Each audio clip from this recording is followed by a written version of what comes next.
Koma meniti sunnah-sunnahnya insyaallah. Salam takzim kami pada seluruh bunda-bunda, teteh, jemaah yang hadir, teman-teman panitia sahabat langit. Bismillah, semoga selalu istiqomah semuanya ya. Kita dapat temanya One Less Lonely Girl. Apa artinya itu? Setahu saya mah ini judul lagunya Justin Bieber. Ya. Tapi tolong jangan dinyanyiin ya. Ini masjid soalnya ya. Di bawahnya ada lagi tulisan bangkit bersama Allah. Kalau ada kata lonely-nya ya berarti kesepian ya. Dan aslinya sepi itu kan sendiri. Kalau mau jujur kita nggak pernah sendirian. Ya. Bahkan orang yang bilang selingkuh duaan di kamar hotel, kalau mau dihitung dia nggak cuma berdua. Coba dihitung ya. Yang cewek, yang cowok, ini masih mending nih, karena naudzubillah sekarang mah ada yang cowok sama cowok ya. Mungkin dia lupa leluhurnya Adam dan Hawa, bukan Adam dan Asep ya. Terus Allah ngeliatin nggak? Berarti 3. Masing-masing ada malaikat pencatat amal nggak? Masing-masing 2, berarti 7. Udah rame itu juga ya. Belum lagi manusia itu ada yang ikut dari golongan bangsa jin, disebutnya Qorin ya. Kalau satu-satu aja berarti udah berapa tuh? 9. Dan ternyata kamarnya memang ada jin penunggunya 7. Kan udah rame ya. Rame jadinya. Gak pernah sendirian. Dan kebayang jin sama malaikatnya tengok-tengokan ngelihat si bapak itu gombal. Sayang, kamu seperti angka 134. Apa itu? Tidak ada duanya. Heng nyamuk tuh itu. Astagfirullah ya. Jadi kalau kita ngaji itu yang nambah 2. 1 nambah ilmu, 2 nambah yakin. Yang mahal ini yang yakin. Ilmu juga mahal, cuman kemudahan untuk mendapatkannya lebih mudah nambahin ilmu daripada menambah keyakinan. Kalau nambah ilmu, ibu punya handphone, punya internet, asal ada kuotanya, ya bisa cari ilmu sendirian di kamar. Di YouTube itu ulama-ulama yang sudah wafat aja masih ada kajiannya. Kayak Haji Zainuddin MZ, Buya Hamka aja masih ada. Wafatnya aja tahun 82 seingat saya. Ya. Bahkan ada yang mungkin belum lahir, beliau sudah wafat, tapi masih ada ilmunya, masih bisa. Atau dicari kitab-kitabnya. Itu nambah ilmu, nambah yakin. Kadang ada yang nambah yakin tuh kudu ngalamin dulu. Ya. Dulu waktu SMA berhenti kebut-kebutan naik motor, ketika diri sendiri yang jatuh. Padahal sebelum diri sendiri jatuh dari motor, dengkulnya berdarah, ada teman-teman yang naik motor jatuh duluan. Tapi sebelum diri sendiri yang ngalamin, nggak bisa. Makanya suka dibilang pengalaman adalah guru yang terbaik. Ya. Maka bismillah. Nggak apa-apa. Berarti alhamdulillah kita telinganya sehat. Nah, dan alhamdulillah punya handphone ya. Bismillah. Maka yang mahal yakin, karena udah punya yakin ke Allah, ya tenang, hidup ini mau diapain lagi. Waktu Nabi Ibrahim alaihissalam harus masuk ke dalam kobaran api, beliau yakin nggak kalau api itu panas? Yakin.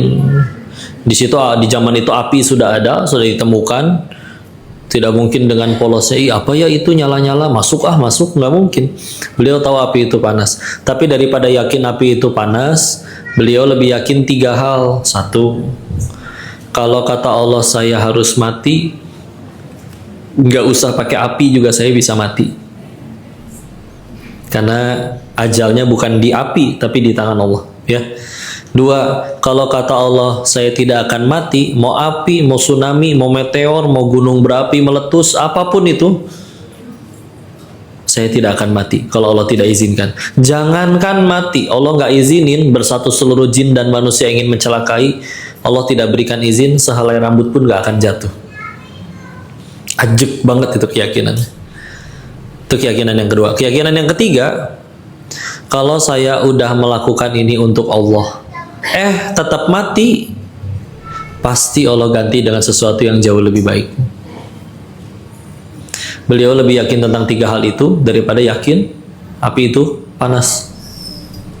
Maka berdoa, hasbunallahu wa ni'mal wakil, ni'mal maula wa ni'man nasir. Allah jadikan api dingin untuk beliau. Enak nanti jadinya ini Bu, bismillah. Sendirian, no maksiat, ingat ada Allah ngelihat. Kita sesekali bisa kalah oleh hawa nafsu. Kabar baiknya, tapi juga Allah nggak pernah benci pendosa. Allah cuman benci dosanya. Dan dosa selagi ditobati, selagi nyawa belum nyampe kerongkongan, waktunya masih ada. Ya, jadi dia nggak pernah putus asa dengan rahmat Allah. La taqnatu min rahmatillah. Quran surat 39 Az-Zumar ayat 53 ya.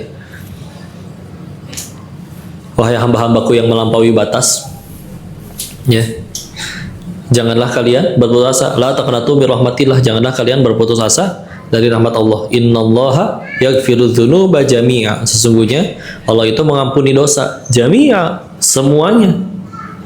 Innahu huwal ghafurur rahim. Sesungguhnya Ia Allah Maha Pengampun lagi Maha Penyayang. Ya. Jadi nggak pernah nyerah sama ampunan dari Allah. Suatu ketika pengen kegoda, aduh yang lain udah pada punya kendaraan, aku belum, tapi gimana nggak cukup. Wah, ternyata bisa tuh, cuman 1.500.000 bawa pulang motor. Aduh, tapi caranya dilarang tuh sama Al-Baqarah 275 karena riba. Maka udah cukup, bismillah, aku ninggalin sesuatu untuk Allah nih. Sebagaimana Nabi Ibrahim, aku ngelakuin sesuatu untuk Allah, pasti Allah ganti dengan sesuatu yang jauh lebih baik. Ya, nyuri nggak berani, mau bohong nggak berani. Maka kan secara otomatis dia jadi orang yang jujur, lempeng, amanah. Orang seneng sama yang kayak begitu. Ya, udahlah bisnisnya sama dia aja. Mungkin dia bukan yang paling jenius, tapi ini orang sepeser pun bukan haknya, nggak berani ngambil. Otomatis peluang datang buat kita. Serius, hanya perlu sekali ketahuan bohong atau sekali ketahuan berkhianat, peluang nggak akan yang sama datang lagi kepada kita. Ya. Kalau orang kan nyuri enak kok, handphone orang diambil, dijual ke jambu, tahu-tahu dapat 4 juta. Ya, tergantung handphonenya sih, ya. Kalau handphonenya yang warna oranye, ya, yang harga barunya 25.700.000, nah itu agak mahal, ya. Enggak, kalau misal ternyata dapat nih 4 juta. Sekarang udah canggih, ternyata kepergok CCTV, dipecat. Kan bisa ngelamar kerja lagi kok, loh. Kan orang udah saling komunikasi. Udah tinggal disebarin, kalau orang ini ngelamar di tempat kerja kalian, jangan diterima, dulu di tempat kami nyolong. Akhirnya nganggur 1 tahun, cukup 4 juta buat hidup 1 tahun. Enggak, jangan pikir pendek, ya. Jangan pikir pendek. Tapi kalau jujur juga banyak yang nggak jadi orang kaya kok. Tapi yuk bismillah, lihat di luar sana ada nggak yang detik ini lagi maksiat? Ada. Yang lagi maksiat itu sampai detik ini tetap dapat rezeki nggak? Dari siapa? Terus ada orang nggak nurut sama Allah aja tetap dikasih rezeki. Masa kita udah nurut sama Allah, Allah malah jadi koret ke kita? Nggak masuk akal, ya. Kita stres mikirin rezeki. Stres kan di otak, di kepala. Sebelum otak kita jadi aja, kita udah perlu rezeki. Kapan? Waktu di dalam perut ibu. Belum jadi otak tuh, tapi udah perlu nutrisi biar bisa tumbuh. Kerja nggak bisa, nyari duit nggak bisa. Ibunya ibu maksudnya, ya. Makan apa aja dia, makan jengkol, makan pete.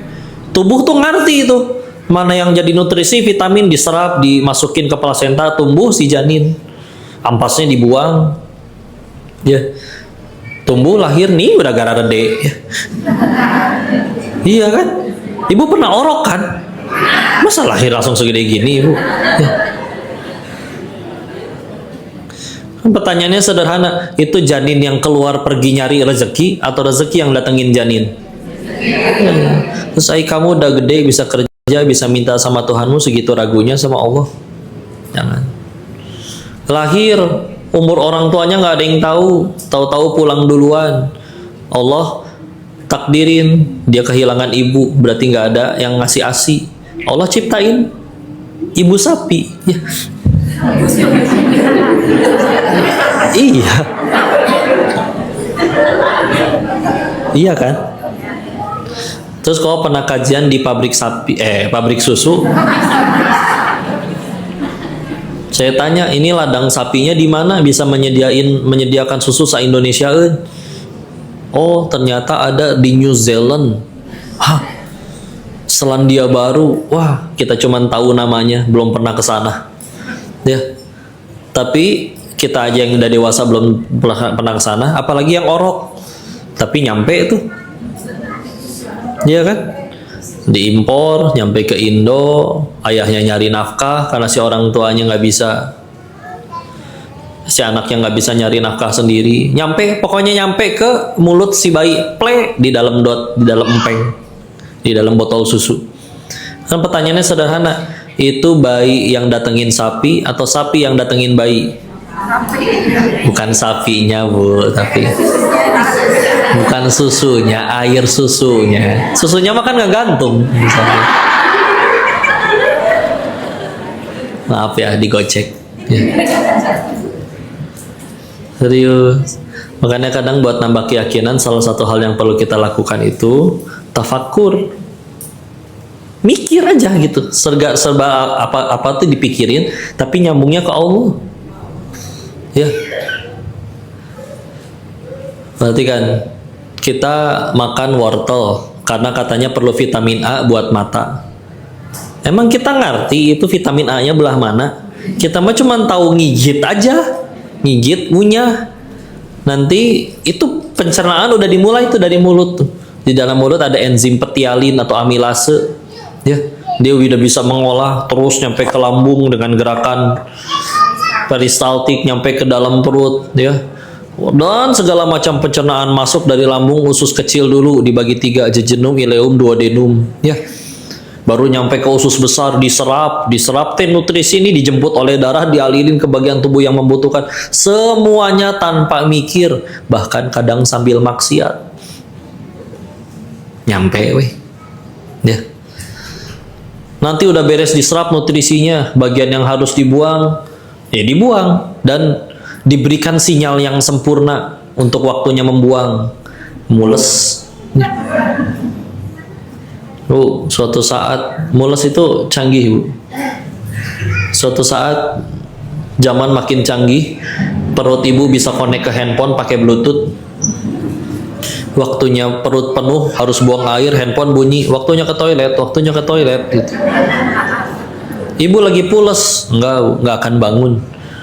Bangun bau, udah keluarnya, gelehnya. Tapi dengan sinyal sempurna seperti mules, ibu lagi sengantuk apapun bangun, Bu. Bangun. Pernah bersyukur gak bisa mules? Ya Allah. Ya.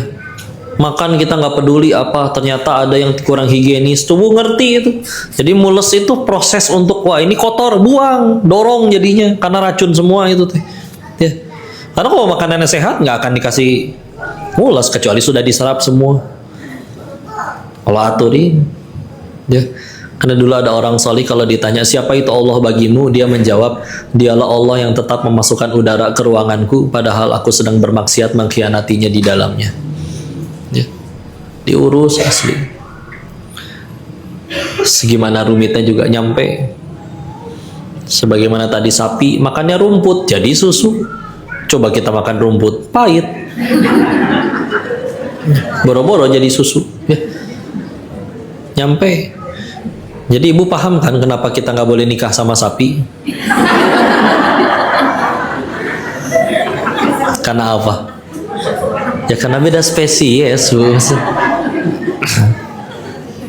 Sing yakin serius. Kadang dalam pengalaman hidup ya nggak ada yang tahu hal-hal yang seperti itu ya. Korupsi 10 orang ditangkap 1. Ngambek. Kenapa teman saya yang 9 nggak ditangkap? Jalanin hukuman bertahun-tahun, diwawancara lagi begitu bebas. Gimana perasaannya setelah dihukum? Alhamdulillah. Kenapa malah alhamdulillah? Satu, gara-gara ditangkap saya berhenti nyolong. Coba kalau nggak ditangkap, mungkin sampai hari ini saya masih jadi maling. Dua, gara-gara ditangkap saya jadi kenal Allah. Di dalam kegiatannya ngaji terus, di luarnya banyak yang ngajak macem-macem. Tiga, lumayan DP gugurin dosa. Saya bakal mati, cita-cita ke surga. Nabi Adam aja diusir dari surga, dosanya satu. Kita pengen ke surga, emang dosanya satu. Berarti kita pengen ke surga kehalangan dosa sendiri. Digugurin. Kebayang saya nyolong terus tapi nggak pernah ketangkep di dunia, nggak pernah dihukum di dunia, nggak pernah digugurin dosanya di dunia, dibalasnya nanti semua setelah mati. Ih, repot asli. Oh ya, tolong bilangin ya sama yang waktu itu laporin saya, makasih gitu udah laporin saya. Jadi saya di penjara. Maaf saya nggak bisa balas apa-apa, tapi mudah-mudahan saya bisa jadi pahala jariah bagi beliau. Yang ngamuk wartawannya, kenapa jadi soleha begini? Saya mau jual berita apa nih? Ya. Di awal ngambek, kecewa, yang korupsi bukan saya sendiri, saya yang ditumbalin. Tapi akan ada harinya itu dia. Alhamdulillah saya yang ditangkap ya Allah. Serius. Akan ada harinya nanti di pengadilan Allah kita udah panik ngeliatin orang. Aduh, itu orang dihukumnya kayak begitu. Teh, itu dosa naon sih teteh itu? Hah? Saya juga pernah lagi. Mana can tobat nih di dunia. Aduh, kumaha ya. Giliran kita masuk ke pengadilannya, ternyata lolos. Ning lolos. Kan kamu di dunia udah difitnah. Kan kamu di dunia sabar sama anakmu. Kan kamu di dunia sabar suamimu main salat wae. Misalkan ya, kamu pikir itu sia-sia, itu hari itu bisa jadi alhamdulillah saya yang sakit ya Allah, alhamdulillah saya yang difitnah ya Allah. Serius, kita kan pahitnya gara-gara ngerasa dunia itu besar.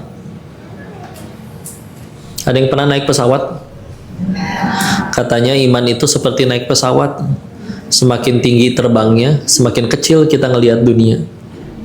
Gedung depan mata besar, masjid ini depan mata besar, kita sampai bisa masuk ke dalam bangunan ini karena lebih besar dari kita. Tapi kalau udah dilihatnya dari pesawat terbang, kan teka tinggal mana Masjid As-Sofia tuh. Ya. Gedung-gedung tinggi di Jakarta aja bisa seletik. Dipoto di zoom juga sampai nggak kelihatan juga. Kecil. Ini perbandingan ya. Kita sama masjid ini gedean mana? Masjid ini sama kota Madya Bogor gedean mana? Bogor dibandingin dengan satu provinsi Jawa Barat gedean mana? Jawa Barat dibandingin sama Pulau Jawa gedean mana? Pulau Jawa sama Indonesia gedean mana? Indonesia dibanding planet bumi gedean mana? Planet bumi dibanding matahari gedean mana? Matahari di alam semesta itu di galaksi Bima Sakti seperti sebutir merica ditaruh di nampan yang besar. Sakitu. Ya.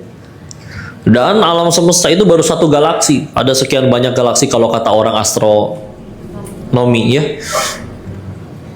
Dan itu pun baru satu lapis langit. Langit ada 7 lapis. 7 lapis langit jika dibandingkan dengan arsy kebesaran Allah seperti sebuah cincin dilemparkan di luasnya padang pasir. Kecil sekali. Ya. Maka atuh Allah ngurus segitu aja sanggup, masa ngurus masalah kita, ngurus utang kita nggak sanggup. Pertanyaannya, kita udah mantesin diri belum supaya utangnya pantas dilunasin sama Allah?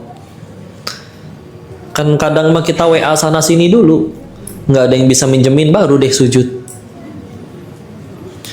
Coba ibu punya teman, kalau misalkan ada masalah baru nyari ke kita, giliran lagi senang-senang selalu sama grupan yang ono. Jiwa julid ibu bergejolak kan? Membara kan? Dari dia datang aja, ibu nunjuknya udah nggak pakai jari, pakai bibir tuh. Saking kusageg eta teh. Ya. Ngomongnya sopan apa? Ih, anak teh sekarang udah gelisnya. Dulu masih kecil saya gendong-gendong, Allah gendong sekali. Sosok ngurus udah lama ya. Ngejulit kan jadinya ya. Ini perasaan kita kan ketika akhirnya dia mulai berkata Manawi. Aduh kalau udah Manawi itu bentar. Bu, bili ayah iya mabuknya kan dalam hati atau mungkin kadang terucap kita nggak tahan. Giliran seneng-seneng aja main ono. Iya. Tapi kan kalau mau jujur, emang kita nggak gitu ke Allah. Makanya kadang jangan suka alergi masalah. Punten ya, ini renungan. Masalah kita pasti ada, tapi kita mati dalam keadaan masalah kita belum selesai. Tapi gara-gara itu kita jadi dekat sama Allah. Jauh lebih baik daripada kita nggak punya masalah, tapi malah jadi jauh sama Allah. Ya, ulangi ya. Kita punya masalah, mati dalam keadaan nggak selesai itu masalah. Tapi gara-gara itu kita jadi tambah dekat sama Allah, jadi rajin tahajud, jadi ibadah. Jauh lebih baik daripada kita nggak punya masalah tapi jadi jauh sama Allah. Yalah, harus berapa kali patah hati lagi kita baru sadar bahagia itu bukan apa yang kita suka tapi apa yang Allah suka. Apapun balik ke Allah. Kelilit judo, kena pinjol, dijauhin temen, udah balik ke Allah. Balik ke Allah. Manusia katanya ada 7 miliar seplanet bumi. Lebih susah mana nyenengin 7 miliar makhluk atau nyenengin satu aja? Satu. Tapi kalau satu ini sudah senang sama kita, dia punya kuasa membolak-balikan berapa banyak orang yang berurusan sama kita. Kalau dulu ya. Kalau dulu. Nih, ini esensi dari doa ya. Kan kita kalau berdoa angkat tangan, jujur. Jawab. Sebelum kita doa dan angkat tangan, kira-kira Allah udah tahu belum kita pengen doa apa? Tahu, betul kan? Nggak mungkin nggak tahu. Segitu kita doanya berbisik, kadang dalam hati, Allah tetap tahu. Bukannya kadang ada orang yang mentang-mentang Allah Maha Tahu, jadi doanya teh, ya Allah, apal meureun, amin. Ya teculangung asli.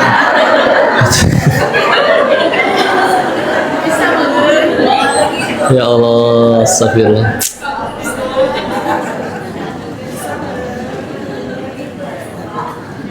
Besoknya karena doanya masih sama, ya Allah, kayak kemarin. Dikira warteg ay kamu, ya Allah. Jangan suul adab ya. Pertanyaannya, kenapa kita tetap doa teh detil? Padahal Allah udah tahu kita nggak usah doa juga.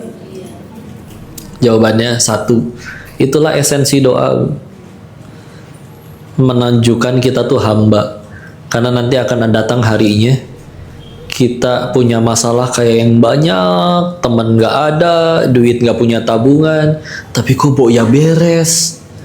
Iya, ternyata saya cuman hamba, engkau tolong mah beres weh.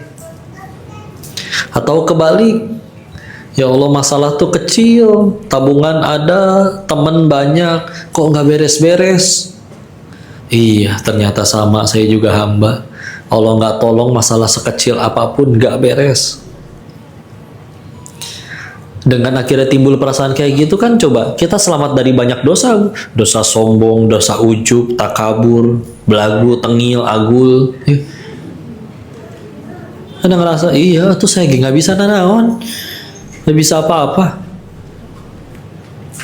Sedangkan kita tahu iblis diusir dari surga teh karena satu dosa apa? Sombong. Dan walaupun ini riwayat Israiliyat ya, diceritakan bahwa iblis itu udah duluan ibadah ke Allah selama 70.000 tahun. 70.000 tahun hanya gara-gara sekali sombong diusir. Ya.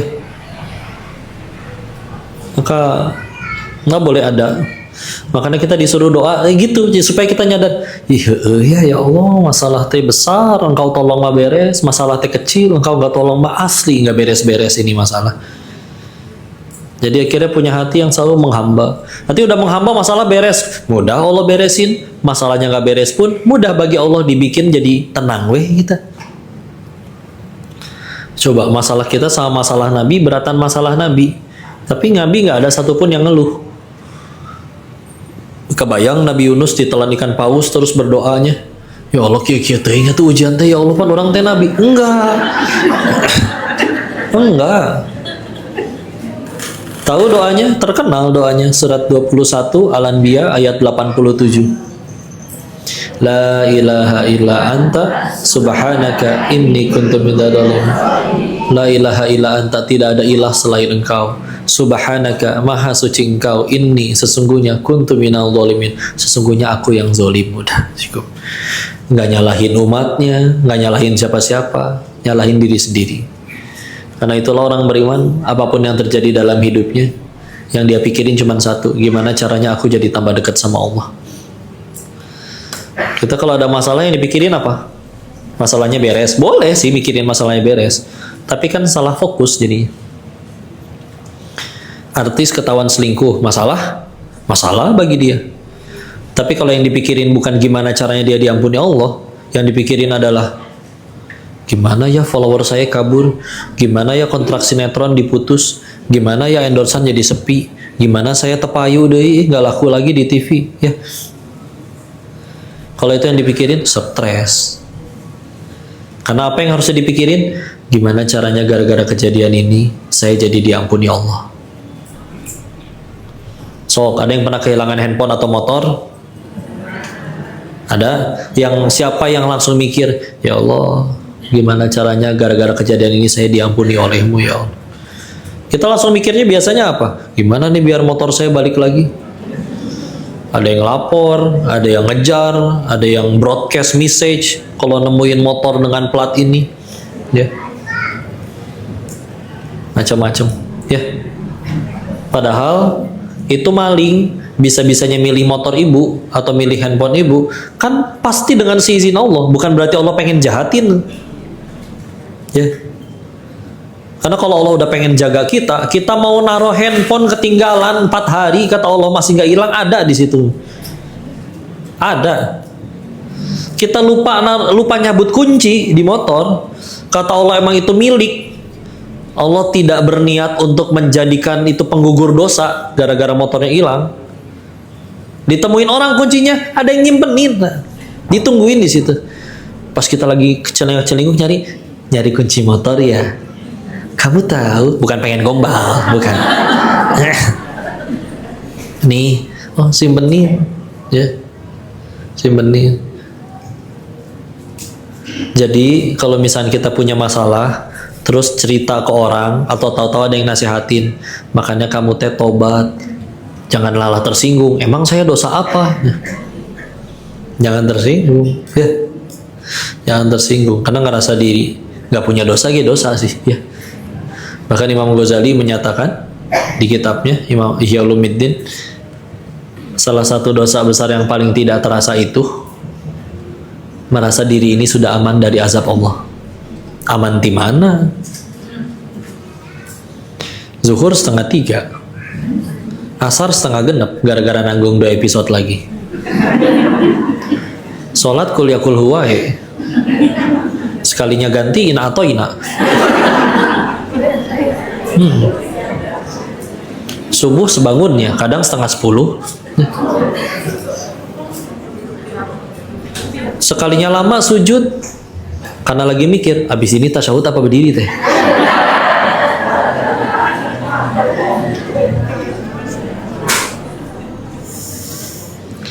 Atas izin Allah untuk gugurin dosa. Kejadiannya atas izin Allah. Tapi kalau gara-gara kejadian itu mikirnya, ya Allah gimana caranya gara-gara kejadian ini saya dia diampuni Allah. Berhasil berarti.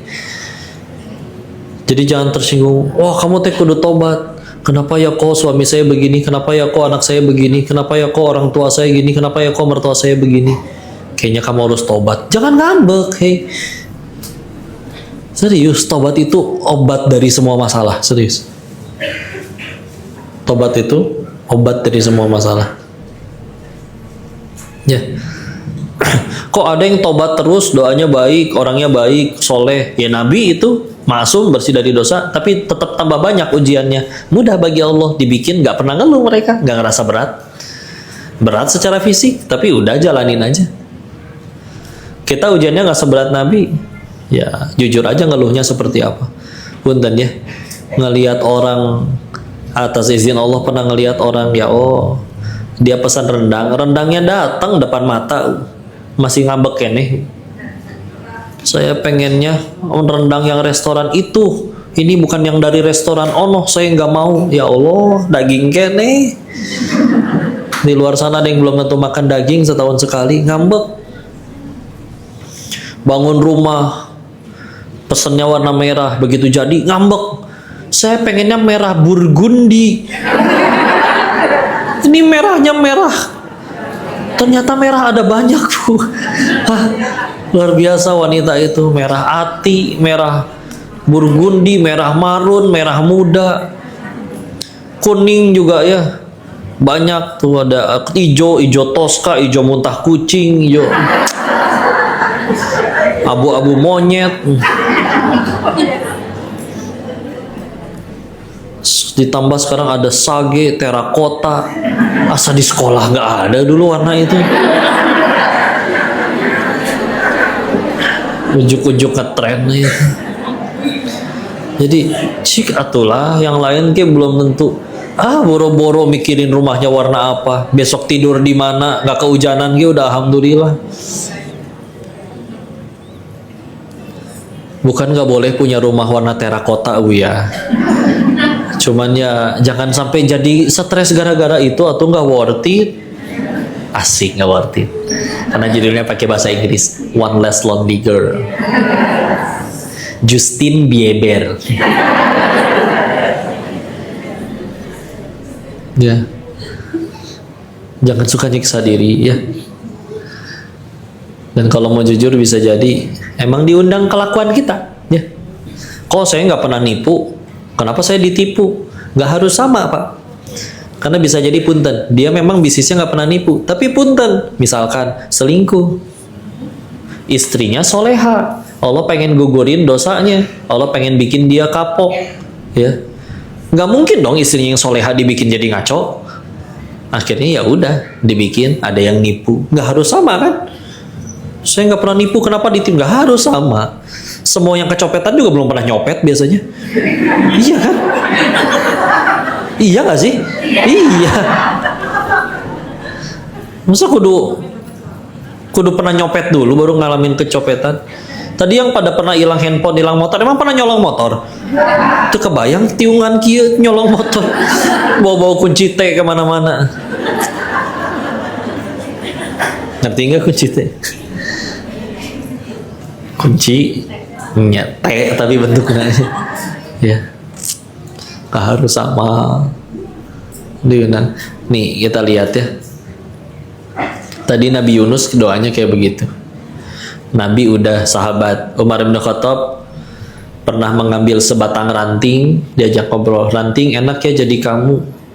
Kenapa enak jadi ranting? Ada yang bertanya, ranting ini enak ranting ini enak karena dia tidak akan ditanya oleh Tuhannya. Aku Umar, setiap perbuatanku akan dimintai pertanggungjawaban oleh Tuhannya. Bahkan beliau menambahkan, kalau sekiranya seluruh umatnya Muhammad SAW semuanya masuk surga kecuali satu orang saja, sepertinya aku satu-satunya orang yang gagal ke surga. Ya Allah, pas baca tentang itu, dengar tentang itu, masa Sayyidina Umar yang ngomong kayak begitu? Manusia yang disebut Nabi, kalau aku bukan Nabi terakhir, harus ada Nabi lagi. Orangnya Umar bin Khattab radhiyallahu anhu. Tapi segitunya ngerasa diri paling berdosa. Benarlah kata guru, ternyata merasa soleh itu salah, merasa salah itu insya Allah mudah-mudahan soleh betulan. Jadi dia sibuknya dengan dosanya, bukan sibuk dengan dosa orang lain. Masalah apapun kejadian dia sibuk tobat aja udah. Berarti kan akhirnya jadinya gimana? Akhirnya tanpa sadar seiring waktu berjalan, setiap kali kejadian dia selalu tobat, otomatis jadi orang yang tambah baik lagi, tambah baik lagi. Gak cuma di hadapan makhluk, di hadapan penciptanya juga. Daripada sibuk nyalahin, kecopetan, dasar maling kurang ajar. Emang, ya, kalau malingnya soleh mau nyopet. Ya. Tapi lihat bagaimana mereka, ya. Imam At-Tirmidzi rahimahullah, kita suka baca hadis, ada HR, hadis riwayat Tirmidzi, meninggal dalam keadaan buta karena di usia senjanya, usia sepuhnya terlalu banyak menangis. Kenapa? Karena takut bekal pulang ke hadapan Allahnya nggak cukup. Nggak cukup gimana wahai imam? Engkau hafal Quran, engkau perawi hadis, tanpa baca kitabmu kami banyak nggak tahu apa yang disabdakan Nabi. Berkat upayamu mengumpulkan hadis Nabi kami jadi tahu betapa besar pahalamu. Tapi nangisin apa sampai misalkan matanya nangis sampai buta, itu nangis yang kayak gimana gitu, nggak kebayang ya. Maka itulah jalan hidup mereka ya, orang yang soleh betulan. Kok orang lain betulan punya salah? Kasih tahu. Orang bikin salah bisa jadi betulan nggak tahu, ya. Dan pakai adab, traktir, ajak ngobrol, nyeblak. Begitu udah tinggal duaan, nasihat masuk, saudaraku, kamu nggak boleh kayak gitu. Enak. Jangan malah bikin video sambil muka si orangnya dicoret, terus jelek-jelekin, terus ngajakin orang untuk ikut benci dia. Kita meninggal gak ditanya kelakuan dia, ditanya kelakuan masing-masing. Ini ada cerita kayak gini ya. Ada seorang anak muda laki-laki, dia bilang ke mamahnya, "Mah, aku mah gak mau ke masjid lagi mulai besok." "Loh, nak, kenapa?" "Tadi aku habis dari masjid." "Mana? Katanya tempat ibadah. Bapak-bapaknya ada yang cuma tidur-tiduran, ada yang main slot, ada yang lagi gibah, ada yang sosok sibuk bahas politik, ya. Jadi RT juga enggak, ya." Kata ibunya, "Nah, besok ke masjid 1 kali lagi ya. Tapi mama ada tugas buat." "Apa tugasnya, Ma?" "Ingat dispenser yang di ini, yang di masjid? Tolong ambilin mama segelas air penuh.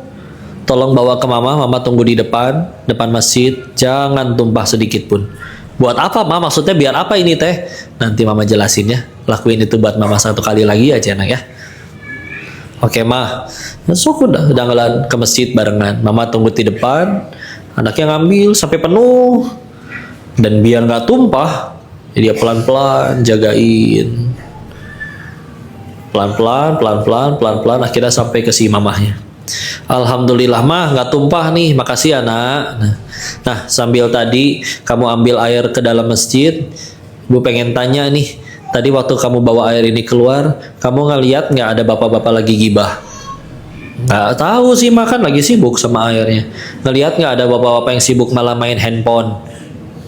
"Nggak tahu, Mah, kan ini tadi bawa air." "Ngeliatnya ada yang malah tidur-tiduran bukannya sholat?" "Nggak tahu, Mama, kan aku bawa air ini biar nggak tumpah sama sekali." Nah, kita juga begitu, nah.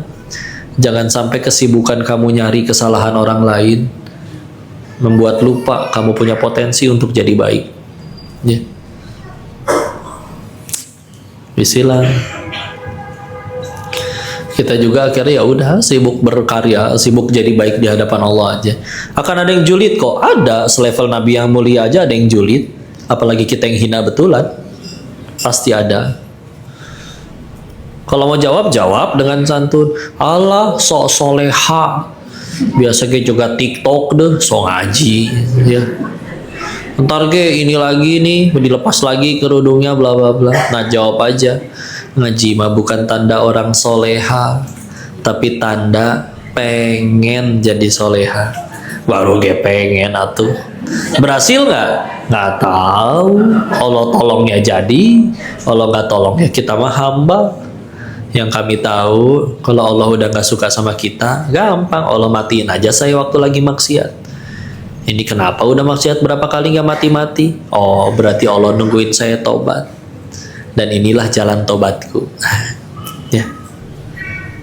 So alim, enggak, ngaji mah bukan tanda orang alim, tanda pengen jadi alim, baru ge pengen.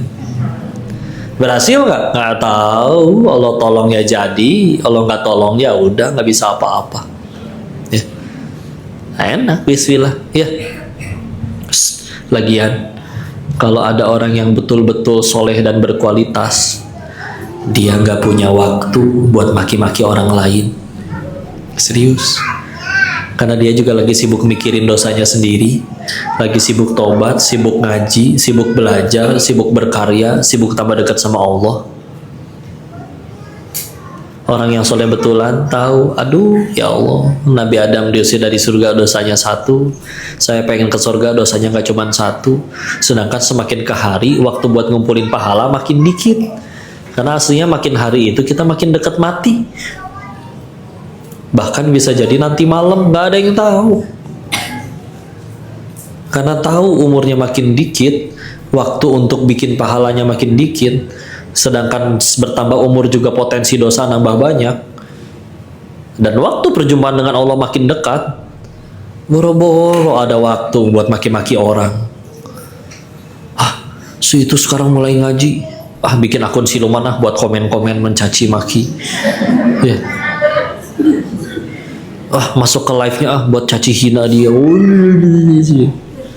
Udahlah. Mau ditukar? Satu dunia cinta semua gitu. Tapi Allah nggak ridho gara-gara niat kita salah buat makhluk, bukan buat pencipta makhluk. Mau? Emang laku pujian makhluk di hadapan Allah? Enggak. Jadi udahlah, lempeng. Yakin aja modalnya sama Allah. Ya. Tujuannya ke Allah. Enak sendiri nanti hidup, bismillah. Ya. Izin bahasannya di desain seringan mungkin ya, karena dari beban wajahnya kayaknya sudah cukup berat, jadi saya berat nggak sih Bu itu? Bismillah, akan jadi ringan kalau bersama Allah ya. Bismillah. Dan gak ada yang sia-sia, karena yang pahit-pahit itu ujungnya cuma 2. Kalau nggak gugurin dosa, pasti meninggikan derajat. Ya. Apa bedanya kok? Ini saya lagi kena masalah nih. Ini kira-kira nih buat gugurin dosa saya atau untuk ninggiin derajat nih? Bedainnya gimana? Kalau kita dosanya itu untuk kepahitannya itu untuk gugurin dosa kita. Kalau buat gugurin dosa, biasanya pahit banget, perih gitu. Ya. Sedangkan kalau untuk ninggiin derajat, kata kita ini orang masalahnya berat banget nih. Kata dianya, biasa weh, ya. Kieu weh hirup mah, hare-hare weh. Tenang. Kayak lihat kita bebannya para nabi kayak gimana coba? Ada yang dibuang ke sumur oleh saudara kandungnya sendiri. Ada yang udah gitu malah akhirnya dijadikan budak. Begitu akhirnya nyampe istana difitnah sama perempuan sampai masuk penjara. Nabi Yusuf. Ada yang sekedar lelah dakwahin umatnya dimakan ikan paus. Kita berapa kali ninggalin sholat, berapa kali mungkin nyakitin hati orang tua, dicakar kucing juga enggak. Boro-boro dimakan paus. Ya. Bogor mah nggak ada laut nih nggak. Ada lagi lawang seketeng tuh ikan asin banyak ya. Ya. Dengan segala macam, ada yang menanti keturunan puluhan tahun sampai lansia, Nabi Zakaria. Tapi mereka yang juga berdoa, walam akum bidu'aika rabbi syaqiyya, surat 19 Maryam ayat 4. Aku tidak pernah kecewa dalam berdoa kepada Allah. Ya. Maryam ayat 4. Yang ngomong kayak gitu adalah yang ujian hidupnya. Ya ya segitunya. Yang kita nggak akan sanggup. Ya itu karena mereka kepahitannya untuk meninggikan derajat. Ya kita lihat nih, kalau kita ada masalah kok ya pahit banget. Oh ini pasti ada sangkutan dosa nih. Ya. Kalau pahit, punten ya. Anak muda diputusin pacarnya, perih biasanya. Karena ya orang kalau lagi bucin, pacarnya nelpon tengah malam dia jemput hujan-hujanan. Pencipta pacar memanggil, Untuk hayya 'alal falah, mari menggapai kemenangan, dia bisa cuek-cuek aja. Ya. Ya bismillah.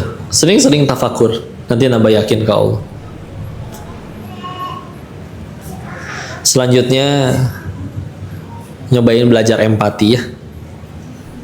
Ini mumpung banyaknya ibu-ibu, kita coba empati kepada orang-orang yang ada di sekitar ibu ya. Ini udah pada nikah belum? Belum. Ada yang belum? Saya. Ada yang belum lagi? Ya tenang ya, saya nanya kayak gitu bukan pengen nafkahin ya.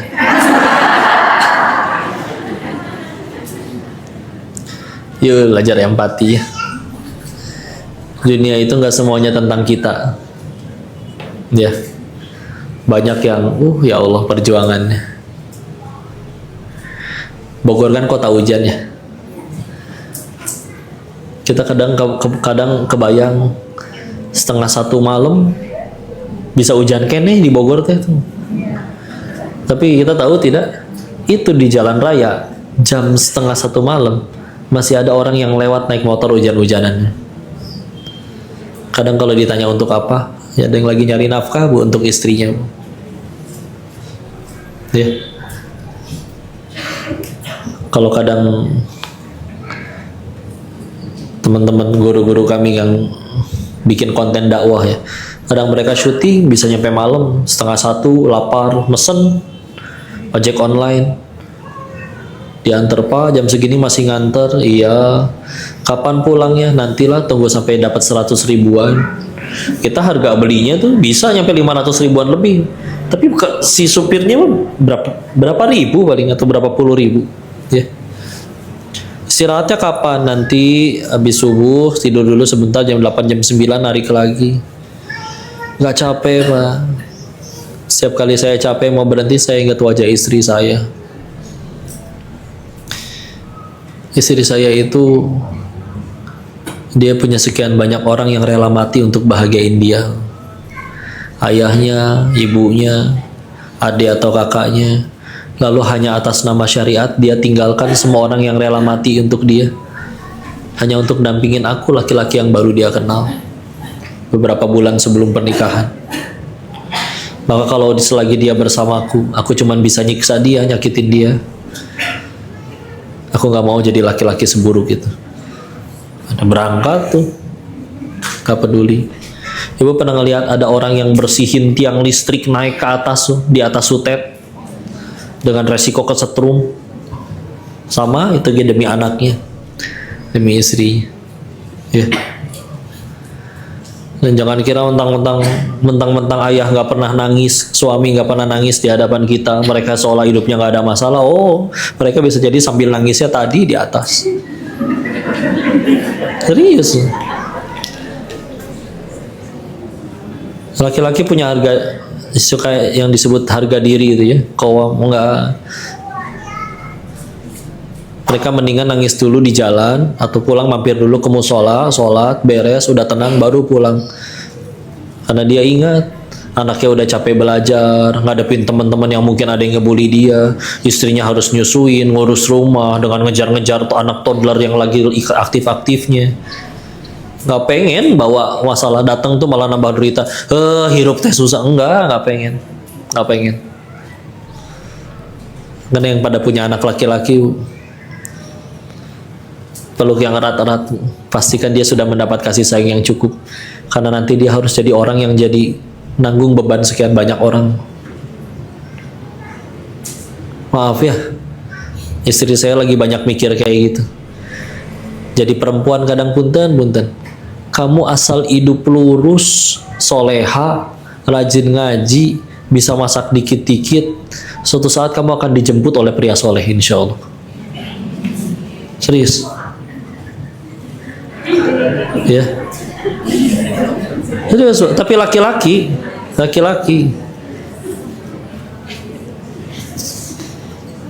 nggak bisa dia kalau nggak buktiin diri. Kadang punten ya. Dia harus berhasil buktiin bisa beliin istrinya rumah, jajanin orang tuanya, tiap bulan ngasih mertuanya, baru dia diakuin sebagai mantu yang baik. Kalau enggak, aduh, ada yang nggak dianggap. Padahal jungkir baliknya sama di luar sana. Ya, ini belajar empati aja ini mah. Ya.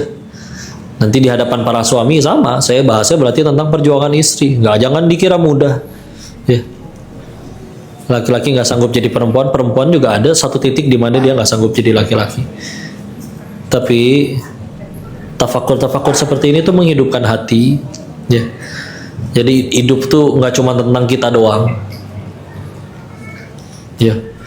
Karena capek sekali berurusan sama orang kayak begitu. Ya. Setiap ada kejadian, pokoknya bukan salah dia, salah orang. Suatu saat dia naik mobil nabrak tiang listrik, salah tiang listriknya. Suruh siapa tiang listriknya di situ? Capek banget urusan orang kayak gitu. Ya. Nah, jangan sampai kita jadi yang kayak gitu. Ya. Maka ya yuk bangkit bersama Allah. Tidak ada yang sia-sia kalau sudah di jalan Allah.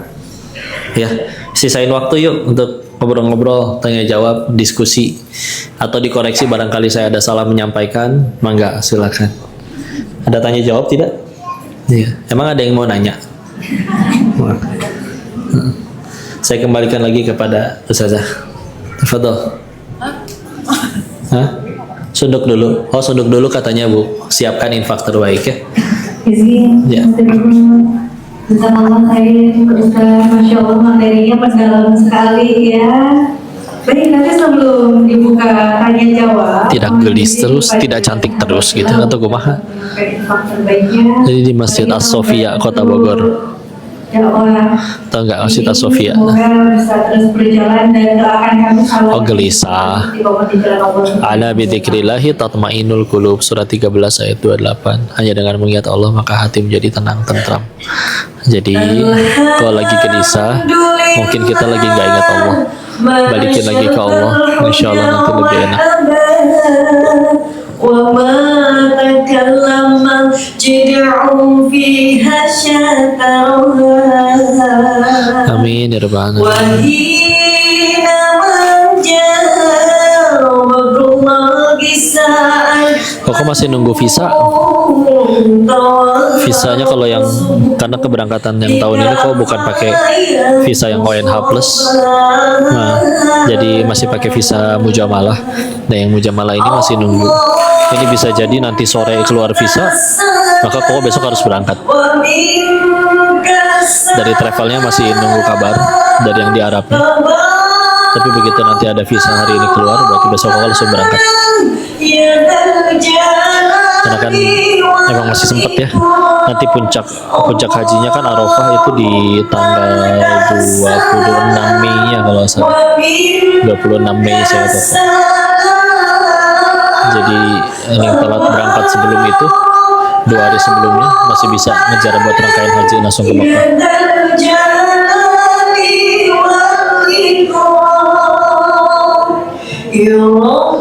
Maaf ya, yang tenggelam chatnya diulangi.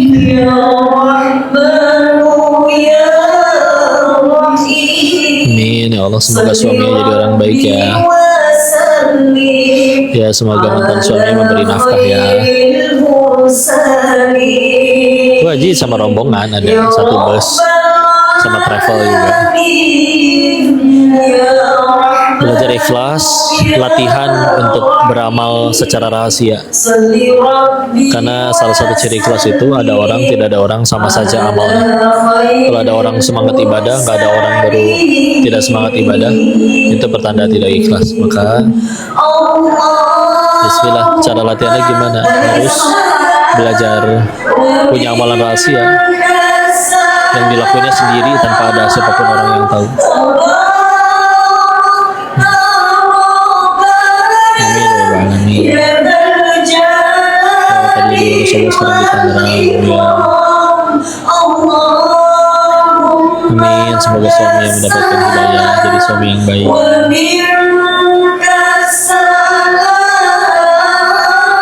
Apa? Biar tembus apa tadi? Tenggelam di sini.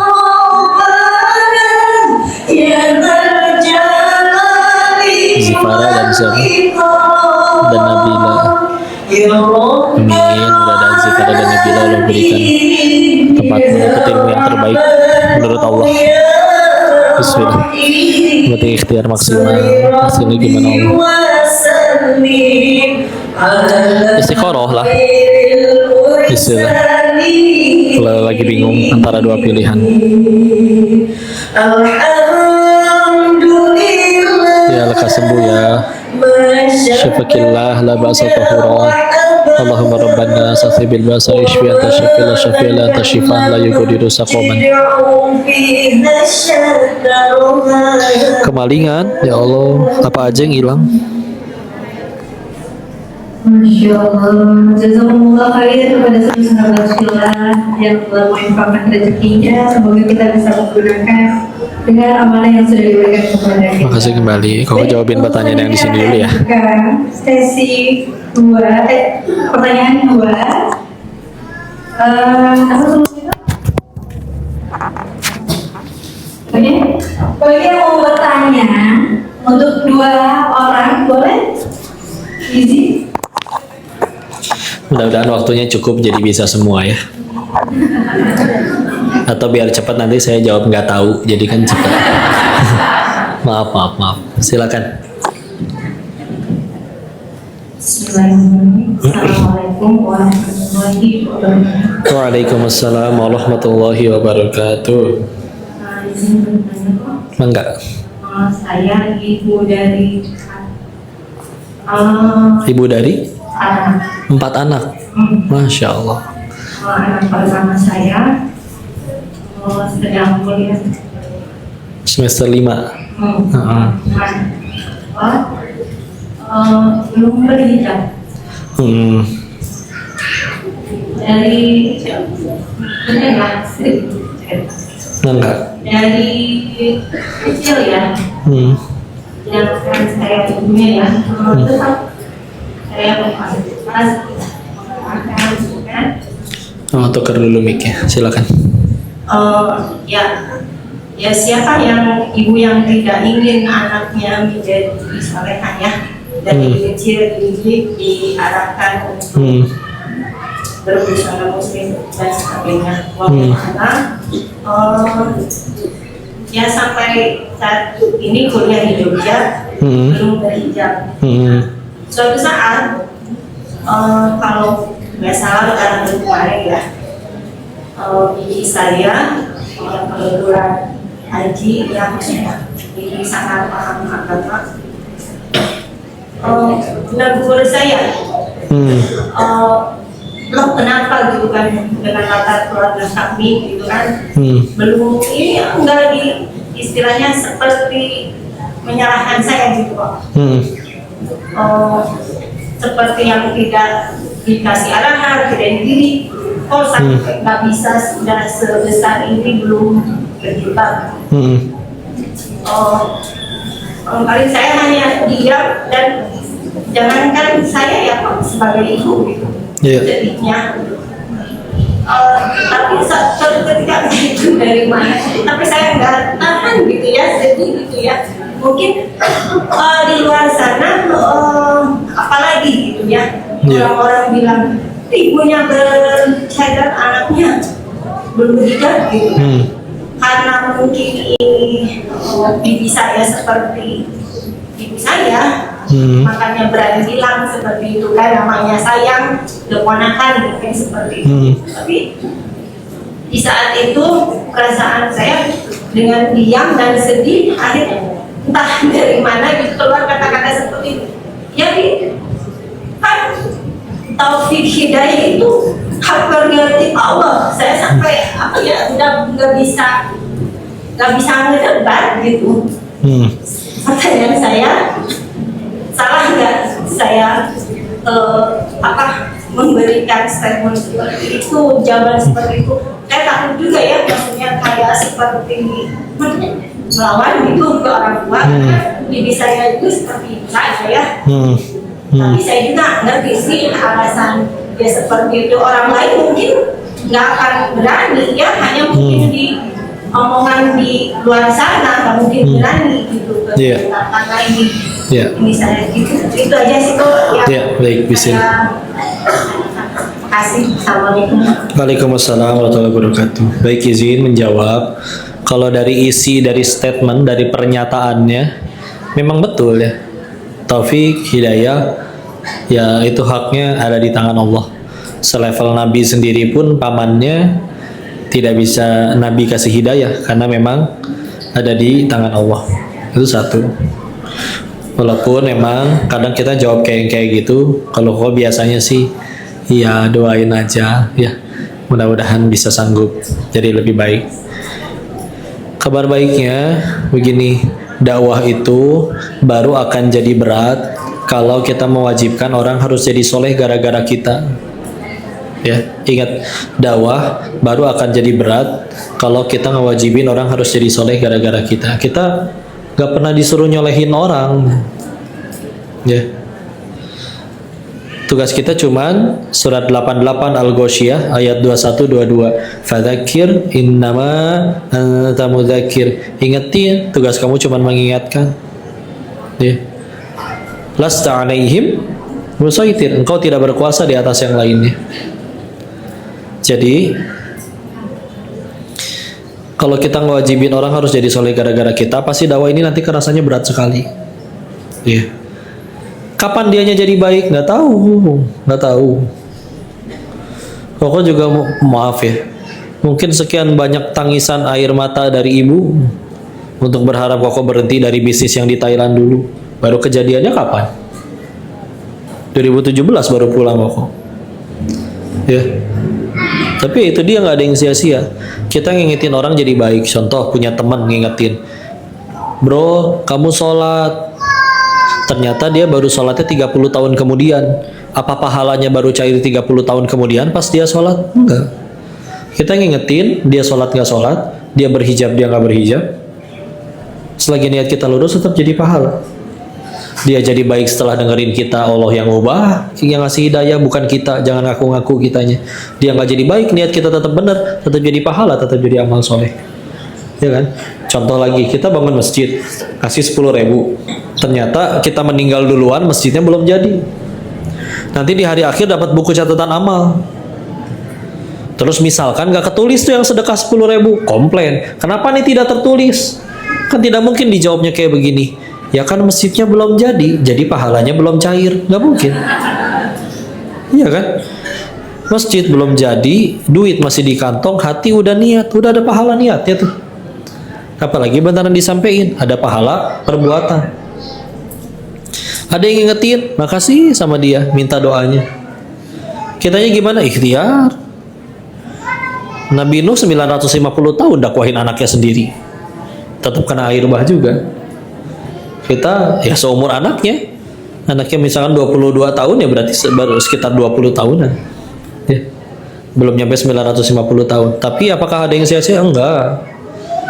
Setiap kali ngingetin jadi amal soleh, jadi pahala. Ya. Dan orang ada yang akhirnya kembali kepada Allah itu kadang memang terserah Allah. Punten ya. Ada orang yang mungkin punten dia baru tobat dari judol dan segala macam. Mungkin ada yang harus dipenjara dulu. Tapi kalau ternyata ujung-ujungnya dia husnul khotimah, alhamdulillah. Walaupun tentu kita berharap ya kalau bisa jangan sampai kejadian kayak gitu dulu. Siapapun itu. Ya. Ya bismillah. Nggak ada yang ibarat kayak punten contoh ya. Yang kalau tadi cerita misalkan korupsi 10 orang, yang 9 nggak ditangkap, yang 1 ditangkap. Itu yang 1 yang ditangkap bisa jadi doa dari ibunya, minta anaknya tobat. Koruptor yang ketangkap bisa jadi doa dari istrinya, minta koruptor itu tobat. Masalahnya kalau nggak ketangkap kapan tobatnya?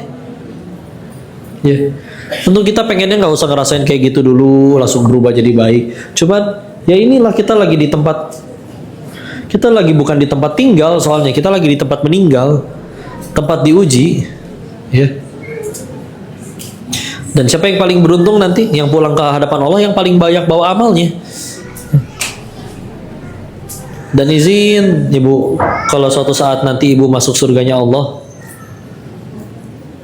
kalau jujur bisa jadi mungkin bukan gara-gara ibadah kita, tapi bisa jadi gara-gara sabarnya ibu ngadepin anak ibu. Sama ini yang lain juga. Kalau suatu saat kita nyampe surganya Allah, bisa jadi bukan karena ibadah kita, Tapi bisa jadi karena sabarnya ibu ngadepin suami,